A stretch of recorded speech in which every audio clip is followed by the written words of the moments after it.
Hello बच्चों, आप सब लोग कैसे हैं? मैं आशा करती हूँ कि आप लोग ठीक होंगे और आप लोग की स्टडी एकदम अच्छे से चल रही होगी। तो हम आप लोग को आज पढ़ाएंगे प्रश्नावली 4.1। इसके पहले का क्वेश्चन हम पढ़ा चुके हैं, तो जाइए देखिए, हम उसकी लिंक डिस्क्रिप्शन में डाल देंगे। तो चलिए आज का हम दूसरा क्वेश्चन देखेंगे। तो दूसरा क्या है कि निम्न स्थितियों को द्विघात समीकरणों के रूप में निरूपित कीजिए। ठीक है, तो हमें क्या बताना है? द्विघात समीकरण बताना है। तो पहला क्वेश्चन क्या है इसका? एक आयताकार भूखंड का क्षेत्रफल 528 मीटर स्क्वायर है। तो क्षेत्रफल की लंबाई मीटरों में, ठीक है, क्षेत्रफल की लंबाई किस में दी हुई है? मीटरों में। और चौड़ाई के 2 गुने से 1 अधिक है। हमें भूखंड की लंबाई और चौड़ाई ज्ञात करनी है। ठीक है, हम एक आयताकार क्षेत्रफल बनाएंगे, फिर उसी में मीटर और चौड़ाई को ज्ञात करना है। तो पहले हम क्या लिखेंगे? दिया है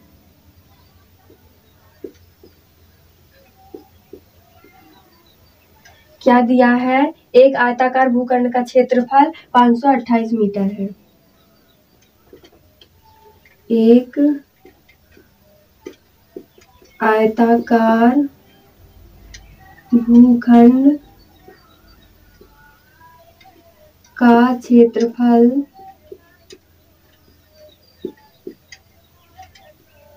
528 मीटर स्क्वायर है। अब इसके आगे क्या करेंगे? जो क्षेत्रफल की लंबाई है, ठीक है, तो ये चौड़ाई के 2 गुने से 1 अधिक है। तो लिखेंगे लंबाई बराबर 2x + 1। ठीक है, और यहाँ पे हमने चौड़ाई क्या मान लेंगे? x मान लेंगे। चौड़ाई बराबर x। तो अब हम क्या करेंगे? भूखंड की लंबाई और चौड़ाई दोनों ज्ञात करना है। तो लिखेंगे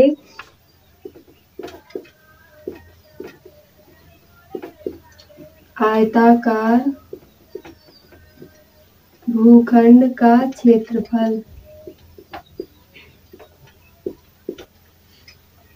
बराबर क्या होता है? आयत का क्षेत्रफल। आयत का क्षेत्रफल।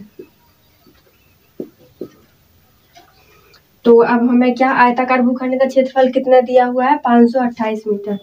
तो लिख देंगे 528। और क्षेत्रफल की लंबाई यहाँ पे कितना दिया हुआ है? इसका सूत्र क्या होता है? लंबाई गुणा चौड़ाई। तो 528 बराबर लंबाई कितना है? 2x + 1 गुणा x।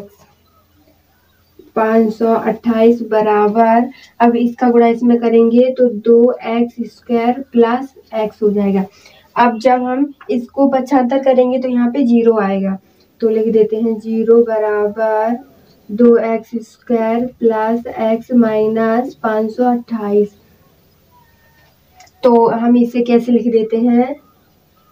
2x² + x - 528 बराबर 0। ये हमारा आंसर हो गया। तो चलिए अब हम इसके अगला वाला क्वेश्चन देखेंगे। तो दूसरा क्वेश्चन क्या है? 2 क्रमागत धनात्मक पूर्णांकों का गुणनफल 306 है। तो क्रमागत मतलब क्या होता है? जो क्रम से हो। धनात्मक मतलब धन की संख्या, और हमें पूर्णांकों को ज्ञात करना है। तो अब हम क्या करेंगे? पहले हम 2 धनात्मक ले लेते हैं। तो लिखेंगे हल माना पहला क्रमागत पूर्णांक बराबर x है, और दूसरा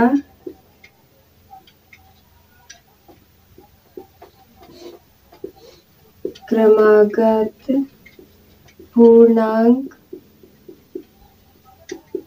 x + 1 है। तो अब दोनों का गुणनफल कितना है? 306 है। तो लिखेंगे x गुणा x + 1 बराबर 306। तो इसका इसमें गुणा कर देंगे तो कितना आएगा?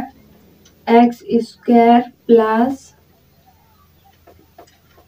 x, और जब हम इसका पक्षांतर करेंगे तो माइनस में 306 आ जाएगा। बराबर 0। ये है इसका धनात्मक पूर्णांक। तो चलिए अब हम इसका तीसरा क्वेश्चन देखेंगे। रोहन की माँ उससे 26 वर्ष बड़ी है और उनकी आयु वर्षों में का गुणनफल अब से 3 वर्ष पश्चात 360 हो जाएगी। हमें रोहन की वर्तमान आयु ज्ञात करनी है। तो हम क्या करेंगे, पहले हम मानेंगे कि जो रोहन की आयु है वो कितनी होगी, x होगी। तो रोहन की माँ की आयु हम 26 वर्ष मान लेंगे, ठीक है। तो पहले लिखते हैं हल माना रोहन की आयु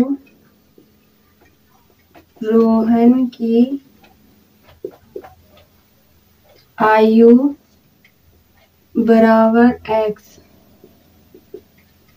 वर्ष, ठीक है। और उस रोहन की माँ की आयु, तो रोहन की माँ की आयु बराबर x प्लस 26। ये उसकी माँ की हो गई। अब क्या कहता है कि उनकी आयु का गुणनफल अब से 3 वर्ष पश्चात 360 हो जाएगी। अब हम क्या करेंगे, 3 वर्ष पश्चात लेंगे। तो लिखते हैं 3 वर्ष पश्चात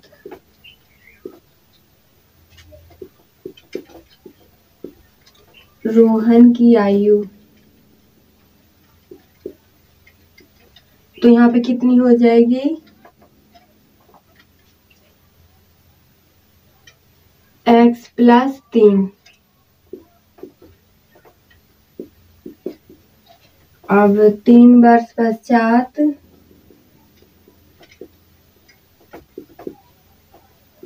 रोहन की माँ की आयु,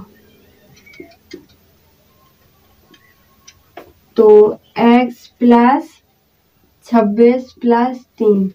तो 26 में 3 जोड़ देंगे तो 29 आ जाएगा। लिख देते हैं x प्लस 29 वर्ष। तो अब हम क्या करेंगे, अब हमें रोहन की वर्तमान आयु ज्ञात, तो लिखेंगे प्रश्नानुसार।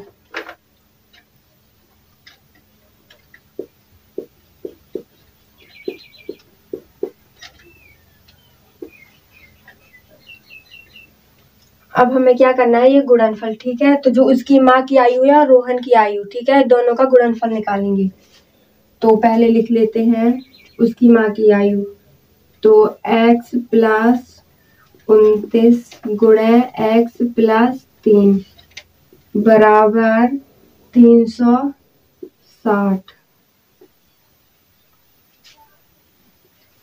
अब हम क्या करेंगे, इसका इसमें गुणा कर देंगे और इसका इसमें, ठीक है। तो करेंगे, यहाँ पे आ जाएगा x स्क्वायर प्लस 29x और फिर प्लस 3x प्लस 29 दिया 87 आ जाएगा बराबर 360। अब हम क्या करेंगे, इन सबको जोड़ देंगे। तो x स्क्वायर प्लस 29 और 3 कितना हो जाएगा, 32x। जो ये 360 है इसका हम पक्षांतर कर देंगे, तो प्लस 87 माइनस 360 बराबर 0 आ जाएगा। तो x square plus 32x minus यहाँ पे कितना बचेगा, 273 बराबर 0। यही हमारा आंसर है।